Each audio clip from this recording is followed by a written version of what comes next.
안녕하세요. 불만차 기자들입니다. 자, K리가 휴식기 들어갔지만 코로나19 확진자 발생 때문에 연기됐던 잔여 경기들이 남아있거든요. 이번 주말 열립니다. 한 경기라도 저희가 놓칠 수가 없죠. 이번 주말 펼쳐지는 두 경기 프리뷰 진행하도록 하겠습니다. 네, 이번 프리뷰는 창 기자가 두 경기 연속 올킬을 할 수 있을지 포인트를 잡아야 될 것 아니, 같습니다. 두 경기는 뭐 6경기 정도는 해줘야죠. 근데 이게 6경기면은 반타작해도 3경기잖아요. 근데 둘 다 틀리잖아? 이거 완전 개쪽이야. 근데 우리 지금 아마 예측한 게 서로 다릅니다. 둘 중에 한 명은 개쪽을 당할 수 있다는 거 미리 말씀을 드리고요. 첫 번째 경기는 6일 오후 4시 탄천에서 열리는 성남과 전북전입니다. 갈 길 바쁜 두 팀이 만났습니다. 성남 최근 7경기 무승이고요. 전북 8경기 무승의 수렁에 빠져 있습니다. 이 무승의 수렁에서 벗어나는 게 양 팀의 이번 라운드 지상과제라고 할 수 있는데요. 상황이 좋지 않습니다. 성남 일단 역시 리차드의 공백이 대단히 커 보이는데 성남이 리차드가 부상으로 나간 서울전부터 지난 수원FC전까지 4경기에서 무려 10골을 내줬습니다. 성남이 일단 안정된 수비를 바탕으로 빌드업으로 풀어나가는 스타일의 축구를 하는데 맞아요. 이 축구가 완전히 지금 무너져버린 상황이고 이번 경기 설상가상으로 3백의 한 축을 맡고 있는 이창용까지 경고 누적으로 빠지거든요. 그래서 리차드의 복귀를 염두에 두고 있다고 합니다. 현재 훈련을 하고 있긴 하다고 하거든요. 훈련 경과를 보면서 결정을 내린다고 합니다. 성남의 그나마 위안이라고 하면 지금 4경기에서 8골을 넣으면서 득점 문제를 해소한 건데 득점이 뮬리치에 집중되고 있다는 게 또 고민이거든요. 뮬리치를 도와줄 선수들, 그러니까 기대했던 박용진이나 김민혁 등이 좀 부진하고 부시나 이스칸데로프가 부상으로 뛰지 못하고 있는 상황인데 이날 경기도 부시는 출전이 불가능해 보이기 때문에 기존 선수들이 얼마나 해주느냐가 중요할 것 같고요. 전북은 그야말로 최악의 상황입니다. 결장자가 너무 많은데 최철순, 이주영, 김민혁이 부상으로 뛰지 못하고 류재문도 정상이 아니라고 합니다. 여기에 이용, 이유연, 백승호, 송범근이 대표팀에 차출됐는데 그나마 다행인 것은 올림픽 대표 선수들이 이번 경기에 출전이 가능하거든요. 네.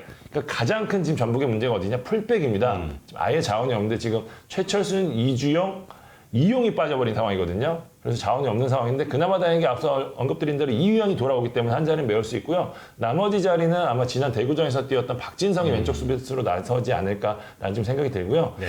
가뜩이나 최근 수비 라인이 좋지 않은 상황에서 지금 좌우가 정상이 아니라는 점은 김상식 감독의 고민이 크게 할 것 같고요. 윗선은 지난 인천전과 비슷한 형태로 운영될 가능성이 높은데 이승기가 이날 출전할 가능성이 높다는 게 호재가 될 것 같습니다. 여기서 추가적으로 구스타포가 양주전 때 약간은 좀 불성실한 태도를 보여서 좀 많이 비난을 받았는데 인천전 때는 좀 달라졌어요. 뭐 부딪히고 싸워주고 근데 그 사이에 뭐 약간 감독과의 면담이 좀 있었다고 합니다. 근데 거기서 서로 소통을 하고 그 이후에 이제 인천전에서 달라진 모습 보인 만큼 이날 경기에는 구스타포를 좀 주목해도 어떨까 한번 생각을 해봅니다. 자, 어쨌든 두 팀의 관건 분위기가 될 것 같은데요. 네. 양 팀 모두 표면적인 분위기 나쁘지 않다고 합니다. 성남도 그렇고 전북도 지난 인천전 무승부가 좀 컸고요. 전북 특집에서 제가 이야기 드렸지만 선수들이 감독을 찾아가서 잘해보자는 이야기도 했다고 하거든요. 어쨌든 계속해서 이기지 못하는 시간이 양 팀 모두 긴 만큼 자신감이 중요한데 이 자신감을 폭발시켜줄 수 있는 매개체 뭐냐? 결국 선제골입니다. 그러니까 선제골을 넣은 쪽이 절대적으로 유리하기 때문에 그래서 골을 안 먹으려고 조심스러운 운영을 하지 않을까라는 생각이 좀 들거든요. 두 팀 모두 왜냐면 이번 경기는 내용보다는 결과잖아요.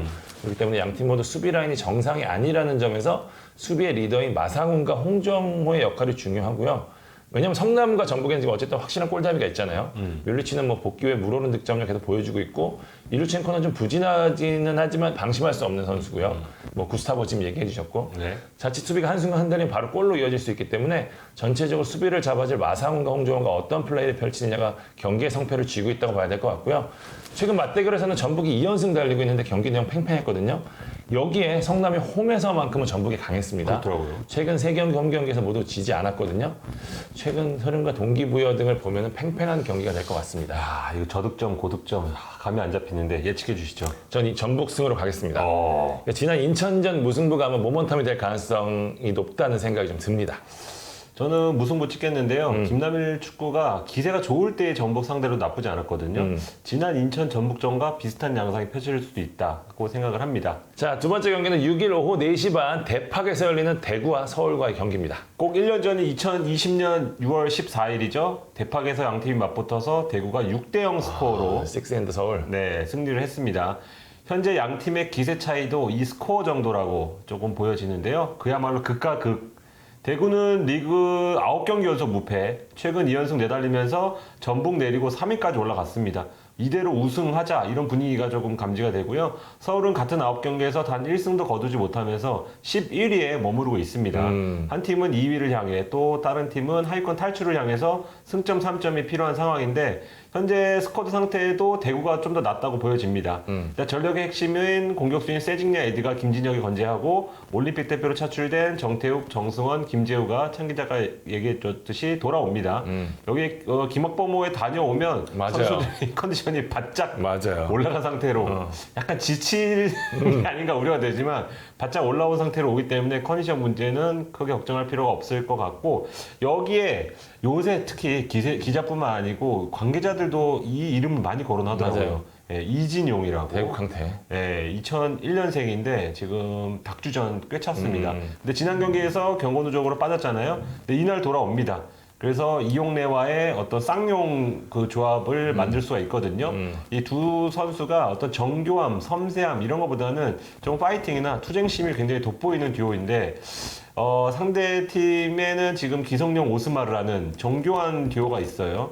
네, 그런데 약간 좀 상극을 이룬다고 좀 보는 게 맞아요. 대구는 점유율에 욕심내지 않고 웅크리고 있다가 확 역습을 펼치잖아요. 이 축구로 인해서 서울이 지난 수삼전에서 0대3으로 패했던 기억이 있습니다. 저는 대구의 역습이 오히려 수원보다는 좀 더 한 단계 위에 있다고 보거든요. 그러니까 이날 경기도 기성용 오스마르가 둘 중에 한 명은 어떻게든지 세징야를 붙잡아야 되는데 약간 스피드가 조금 떨어질 수 있어서 이 점이 좀 약점이 될 수 있다고 좀 생각하고요.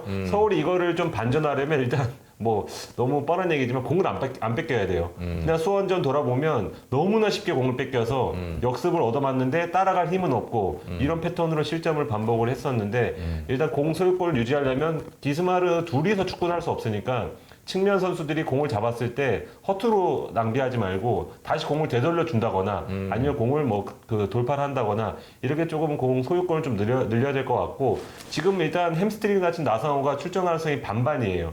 그래서 득점할 가능성이 아무래도 대구보다 낮기 때문에 네. 저는 좀 현실적으로 어떤 그 승점 1점 전략에 맞춰서 좀 잠그는 축구를 하는 게 서울에는 오히려 좀 더 좋아 보인다. 근데 서울이 만약에 반격을 하기 위해서는 아무래도 팔로세비치가 해결을 해줘야 됩니다. 지난 수원전 때도 그렇지만 공이 팔로세비치한테는 와요 어떻게든지. 근데 그 찬스를 놓치고 있기 때문에 득점이 안 나오는데 팔로세비치 뭐 작년 겨울에도 이제 대구 관심 받고 그랬었는데 그 대팍에서 팔로세비치가 능력을 보여주면 서울이 할 만할 것 같고요. 대구는 아무래도 세징야죠. 그쵸. 지난 세징야. 네. 뭐 세징야 빠졌을 때도 무패했지만 세징야 들어오니까 확실히 조금 무게감이 다른데 강원전에서도 어시스트로 잡히진 않았지만 김수범의 자책골은 세징야의 프리킥에서 시작이 됐다는 걸 기억하셔야 되고 최근 거의 매 경기 포인트를 올리는 만큼 세징야의 날카로움을 서울이 어떻게 감당할지가 이 경기의 포인트가 될 것 같습니다. 자, 예측해 보겠습니다. 저는 마음 먹었습니다. 두 경기 고배당으로 시원하게 쌍무로 가겠습니다. 무승부! 전 대구 승리. 다시 완전체가 된 대구 쪽이 전력에서 앞서 보입니다. 아무래도 이거 창 기자가 또 옳긴 하겠네.